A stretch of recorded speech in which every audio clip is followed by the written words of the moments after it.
आखिर टीएमसी छोड़कर जाने वाले बागी विधायकों के गुट में कैसे पड़ गई अचानक फूट, और बागी विधायकों के उस 60 विधायकों वाले समूह के गुट में से किस गुट ने किया ममता को फोन? तो क्या बंगाल में एक बार फिर से पलट रही है बाजी? क्या बागी विधायकों में से ढेर सारे विधायक ममता की तरफ आ रहे हैं वापस?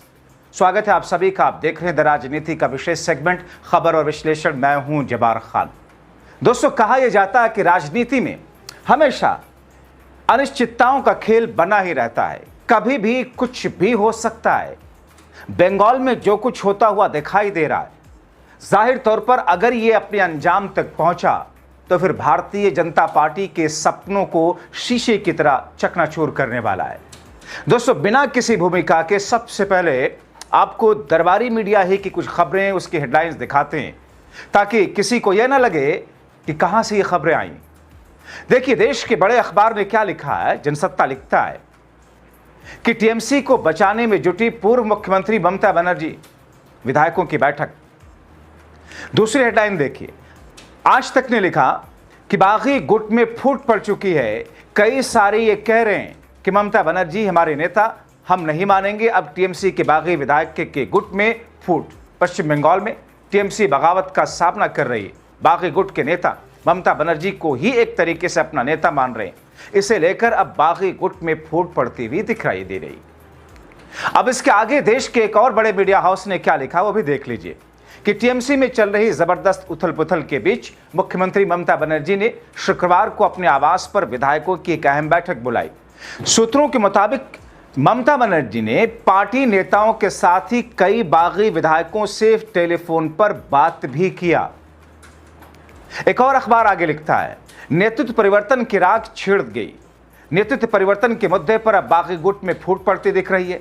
हावड़ा के पांचला से टीएमसी विधायक गुलशन मालिक, जो अभी बागी खेमे से हैं, उन्होंने इसे लेकर के बड़ा बयान दिया। पांचला से टीएमसी विधायक गुलशन मालिक का कहना है कि ममता बनर्जी अभी भी हमारी नेता हैं। वो ये कहते हैं कि इन विधायकों के साथ में मीटिंग में भी इस बात पर चर्चा हुई, ममता बनर्जी ही नेता रहेंगी। ये जो मार्गदर्शक की बात हो रही है उसे हम मानेंगे नहीं। वो साफ कहते हैं कि ममता बनर्जी ही नेता हैं और इस बात को लेकर के हम अड़े हुए हैं। दोस्तों, इन तमाम कड़ियों को और इन तमाम चीजों को जोड़ करके अपने जहन में रखिए, लेकिन इस बात को सोचिए कि क्या वाकई सिर्फ बंगाल के अंदर महज विधायकों को तोड़ना ही भारतीय जनता पार्टी का मकसद था? कतई नहीं, क्योंकि इससे आगे का खेल बड़ा है। असल निगाह तो सांसदों पर है। मगर दोस्तों, अचानक ममता बनर्जी के टीएमसी के विधायकों में से 60 विधायकों का चले जाना और भारतीय जनता पार्टी की तरफ से विधानसभा के अंदर स्पीकर का उसी गुट को ही असली टीएमसी मान लेना। अब मैं इसे भारतीय जनता पार्टी की तरफ से इसलिए कह रहा हूं क्योंकि जाहिर तौर पर उन्हीं का स्पीकर है। हालांकि स्पीकर स्वतंत्र होता है, मगर इन तमाम स्थितियों और परिस्थितियों में बीजेपी का ही कहा जा रहा है लोगों की तरफ से। अब ऐसी स्थिति में दोस्तों, बागी विधायकों को लेकर के यह कहा जा रहा है कि कई मुद्दों पर आपस में टूट हो चुकी है और इस बात को लेकर के कई विधायक आपस में सहमत नहीं हो पा रहे हैं। और ऐसे में कहा यह जा रहा है कि 10 ऐसे विधायक तैयार हो चुके हैं जो वापस ममता बनर्जी के साथ आने में दिलचस्पी दिखा रहे हैं। दोस्तों, आपको याद होगा 70 का दशक, प्रधानमंत्री के तौर पर इंदिरा गांधी, 1975 में इमरजेंसी, 1977 में चुनाव। इंदिरा गांधी की सरकार ताश के पत्तों की तरह बिखर गई, जनता पार्टी की सरकार आई। मगर हुआ क्या? महज 2-2.5 साल के भीतर आपस में ही ऐसी सिरफिटौल वाली स्थिति हुई थी कि वो सरकार भी ताश के पत्तों की तरह बिखरी। और उसमें भी आज की भारतीय जनता पार्टी की माई बाप वाली पार्टी, इनके पूर्वजों की पार्टी भारतीय जनसंघ हुआ करती थी, और फिर वापस कांग्रेस पार्टी सरकार में आती है। तो क्या बंगाल में कुछ ऐसी रणनीति, कुछ ऐसी स्थिति बनाने के लिए अभी भी टीएमसी और ममता बनर्जी के पास में कुछ चीजें बची हुई हैं जिसका इस्तेमाल और प्रयोग करके ममता बनर्जी अपनी पार्टी को बचाने में लगी हैं? क्योंकि दोस्तों, बीजेपी का मकसद पार्टी के सांसदों और राज्यसभा, लोकसभा और राज्यसभा सांसदों के ऊपर उनकी निगाहें। विधायक सारे के सारे भी चले जाए तो भी बीजेपी को इससे फर्क नहीं पड़ता, क्योंकि बीजेपी के पास ऑलरेडी बंगाल के अंदर पूर्ण बहुमत से कहीं ज्यादा 2/3 बहुमत के आसपास है। तो ऐसी स्थिति में अब जबकि ममता बनर्जी उस बागी गुट के कुछ विधायकों के साथ संपर्क में है और खुद बागी गुट के विधायक ममता बनर्जी या उनसे जुड़े हुए करीबों के साथ में बातचीत कर रहे हैं। जाहिर तौर पर जो स्थितियां इस वक्त उत्पन्न हुई हैं, क्योंकि दिल्ली में सपना केंद्र का यह है कि जैसे ही ममता गुट के 28 लोकसभा और उनके राज्यसभा सांसदों को 28 में से लोकसभा में से 20 और राज्यसभा में ज़्यादातर को जैसे ही अपने पाले में लाते हैं, और ऐसी स्थिति में बीजेपी को यह लगता है कि केंद्र की सरकार जो बीते दिनों संसद के भीतर संविधान संशोधन वाले मुद्दे पर, खास तौर पर डिलिमिटेशन वाले मुद्दे पर जहां पर उसकी करारी शिकस्त हुई थी, पहली फुर्सत में मानसून सेशन अभी आने वाला है, लेकिन उससे पहले ही बीजेपी ऐसा कर सकती है, केंद्र सरकार ऐसा कर सकती है कि एक स्पेशल सेशन बुला ले और उस संशोधन विधेयक को जिसे पारित नहीं करा सके थे उसे पारित करा ले। और जाहिर तौर पर दरअसल डिलिमिटेशन ही आने वाले दिनों के लिए भारतीय जनता पार्टी और केंद्र सरकार के लिए एक ऐसी संजीवनी होगी जिसकी बिसात पर वो 2029 की बहुत बड़ी जीत लिखने जा रही है। और कोई बड़ी बात नहीं होगी अगर बीजेपी जिस हिसाब से डिलिमिटेशन करना चाहती है, यानी कि महज उत्तर भारत के ही कुछ राज्यों को सीटों को इतना बढ़ा दे जिससे केंद्र की सरकार में वो वापस आ जाए। और बड़ी बात नहीं होगी 400 पार का जो नारा दे रही थी बीजेपी, उसे कहीं ज्यादा ले आए, क्योंकि दक्षिण भारत का जो प्लान भारतीय जनता पार्टी का है वहां पर डिलिमिटेशन के जरिए सीटों की उस हिसाब से ना बढ़ाना, बल्कि 3-4 राज्य, उत्तर प्रदेश, बिहार, पश्चिम बंगाल भी आप जोड़ लीजिए उसमें, मध्य प्रदेश, राजस्थान, गुजरात, महाराष्ट्र, सिर्फ इन्हीं 5-6 राज्यों से ही केंद्र की सरकार में बड़ी आसानी के साथ न सिर्फ वापसी करेगी बीजेपी, बल्कि 2/3 बहुमत लेकर के आएगी।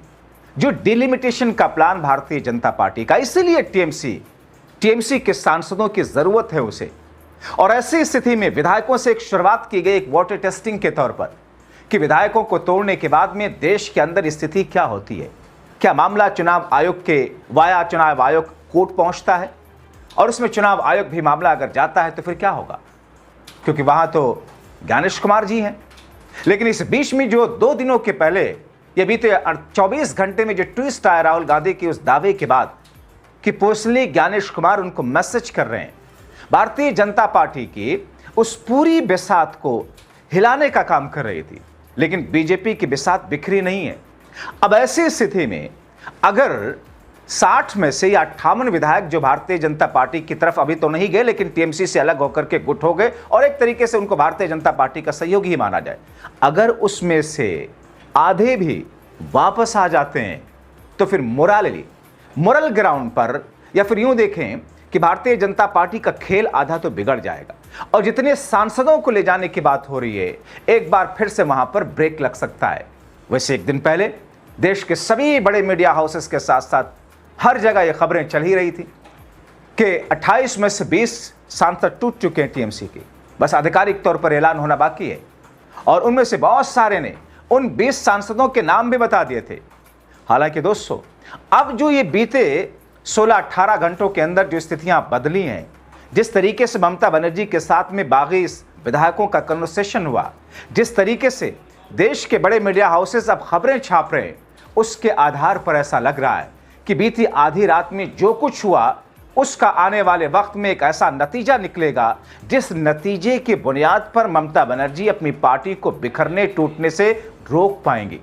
मगर इन तमाम चीजों के बीच में दुश्वारियां ममता के सामने कम नहीं है, क्योंकि ममता बनर्जी के नाम पर भले ही बागी विधायकों के अंदर अभी उस किस्म का बड़े लेवल का रोष या आक्रोश ना हो, लेकिन अभिषेक बनर्जी को वो बागी विधायक एक पल के लिए भी बर्दाश्त करने को तैयार नहीं है। तो फिर होगा क्या? इंतजार तो करना ही होगा। मगर जो एक नया संकेत मिला है, उस नए संकेत ने टीएमसी खेमे में, बची कुची टीएमसी खेमे में एक नई तरह की उम्मीद जगा दी है। देखना है आगे होता क्या है, और अगर वाकई ऐसा करने में ममता बनर्जी कामयाब हो गई तो फिर आप ये मानिए कि वाकई ममता की जिस क्षमता की बात उनकी पार्टी के नेता सायनी घोष बार बार बीते चुनाव में करते हुए दिखाई दे रही थी कि सफेद साड़ी हवाई चप्पल ममता की क्षमता जानते नहीं है, क्योंकि वो उद्धव और शरद पवार जैसा नहीं है। उद्धव और शरद पवार ने एक तरीके से सरेंडर कर दिया था, बैठ गए थे। ममता बनर्जी लगातार लड़ाई लड़ रही हैं, फाइट कर रही हैं, सड़कों पर हैं। तो फिर स्थिति इंतजार कीजिए। आप क्या सोचते हैं, अपने राय कमेंट बॉक्स में जरूर लिखें।